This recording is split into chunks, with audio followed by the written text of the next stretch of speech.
Half కూడా అవ్వలేదురా. బాను ఎలా ఉంది బాను? నచ్చిందా? కాళ్ళప్పులు రావట్లేదా?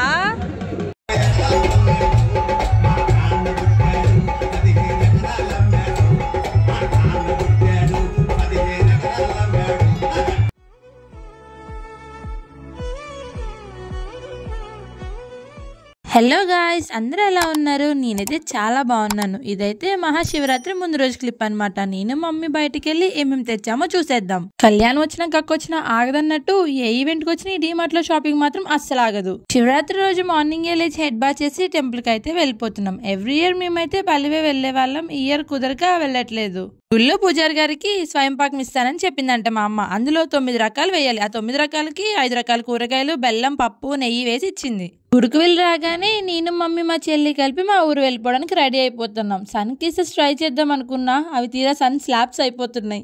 గంటన్నర డ్రైవ్ తర్వాత ఇంటికైతే వచ్చేసాం. రాగానే మా అమ్మ నాకు మల్లెపూలు పెడుతుంది. ఇంత అర్జెంట్ గా కాలేజ్ కి లీవ్ పెట్టుకుని మరి రావడానికి మెయిన్ గా 2 రీజన్స్ అయితే ఉన్నాయి. ఒకటి, మహాశివరాత్రి రోజు మా ఊర్లో జరిగే జాతర అయితే. 2, రీసెంట్ గా మా అమ్మమ్మకి హెల్త్ బాగోక కొన్ని రోజులు హాస్పిటల్లో ఉండేసి అయితే వచ్చింది. జాతరకి మన ఒక్కలమే వెళ్తే ఏం బాగుంటది, మనతో పాటు నలుగురు ఉంటేనే సరదాగా ఉంటది కదా. అందుకనే భాను వాళ్ళని కూడా పిలిచేశాను. భాను వాళ్ళది కూడా మా పక్కన ఊరే, అందుకనే అందరం కలిసి వెళ్దామని ఫోన్ చేస్తే అంకుల్ వాళ్ళైతే మా ఇంటికి వచ్చేసారు. భాను అంటే ఎవరో మీ అందరికి తెలిసే ఉంటది కదా. ఒకవేళ ఎవరికైనా తెలియకపోతే తనకి భాను విలేజ్ థాట్స్ అనే యూట్యూబ్ ఛానల్ అండ్ అలానే ఇన్స్టాగ్రామ్ పేజ్ కూడా ఉన్నాయి. భాను వాళ్ళ ఒక బండి మీద, నేను మా చెల్లి ఒక బండి మీద సన్సెట్ వ్యూ అయితే ఎంజాయ్ చేసుకుంటూ వెళ్ళిపోతున్నాం. అమ్మైషా, అటు తిరిగి ఇటు తిరిగి కొండ దగ్గరికి అయితే వచ్చేసాం. ఆ కనిపించే కొండ ఉందా, ఇప్పుడు మనం అదే ఎక్కబోతున్నాం. నార్మల్ గా పైకి బండ్లు వెళ్ళడానికి దారి అయితే వేశారు, కానీ ఇప్పుడు రష్ ఉంటది కాబట్టి పైకి అయితే పంపించట్లేదు. బండ్లు కొంచెం దూరంలో పెట్టి నడుచుకుంటా వెళ్ళిపోమన్నారు. తీరా బండి అక్కడ పెట్టి నడుచుకుంటూ వెళ్ళాక కొబ్బరికాయలు పట్టుకెళ్ళటం మర్చిపోయామని గుర్తొచ్చింది. మళ్ళీ వెనక్కి వచ్చి కొబ్బరికాయలు అయితే తీసుకెళ్తున్నాం. చాలా ఎక్సైట్మెంట్ తో కొండ ఎప్పుడెప్పుడు ఎక్కేద్దామా అని వెయిట్ చేస్తున్నా. ఇప్పుడే చూసేయండి నా ఫేస్. ఇంకా సేపు అయితే మీరు ఎలాగో చూడలేరు.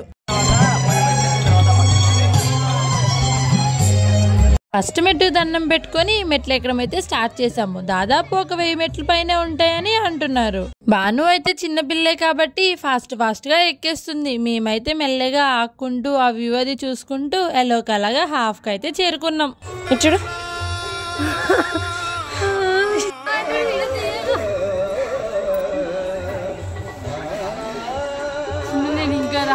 హాఫ్ కూడా అవ్వలేదురా. ఆఖరికి నా సిచ్యువేషన్ ఇలా అయిపోయింది. సైలెంట్ గా ఒక పక్కకు వచ్చి కూర్చున్నాను. ఇంకేం చేస్తాం, మళ్ళీ ఇక్కడ నుంచి కిందకి వెళ్ళిపోదాం అనుకుంటున్నా. ఇంకా అక్కడితో మా పని అయిపోయింది అనుకొని నేను, భాను వాళ్ళ మమ్మీ అయితే కిందకు వచ్చేస్తున్నాం. ఆంటీ అయితే మార్నింగ్ నుంచి ఉపవాసం ఉన్నారంట. హాఫ్ ఎక్కేసరికి నీరసం వచ్చేసింది. అయ్యో, నెక్స్ట్ ఇయర్ అన్నా ట్రై చేద్దాం మొత్తానికి పైకి ఎక్కడానికి. గట్టు పైన వ్యూ అండ్ ఆ టెంపుల్ ఎలా ఉంటుంది ఎవరికైనా చూడాలనిపిస్తే భాను విలేజ్ థాట్స్ అనే యూట్యూబ్ ఛానల్లో ఫుల్ వీడియో పెట్టేశారు, అక్కడికి వెళ్ళి చూసేయండి. దగ్గర రాగానే కింద చెన్నారెడ్డి సేవ అయితే జరుగుతుంది, అది చూసుకుంటూ కూర్చున్నాం.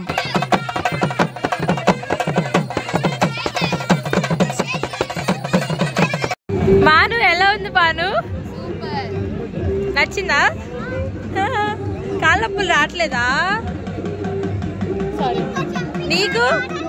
నీకు రావట్లే? వామ్మో, వీళ్ళిద్దరు మనుషుల రోబోలా. అది ఎక్కొచ్చాక కూడా వీళ్ళకి కాళ్ళ నొప్పులు వేయట్లేదంట. భాను అయితే ఇంకా జంపింగ్ ఎక్కాలంటుంది. ఏంటి భాను?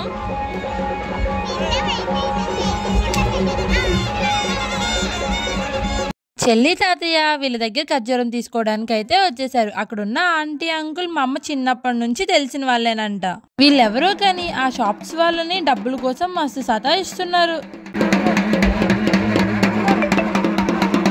ఆ పక్కనే హరికథ కూడా చెప్తుంటే చూడ్డానికి అయితే వెళ్ళిపోయాం.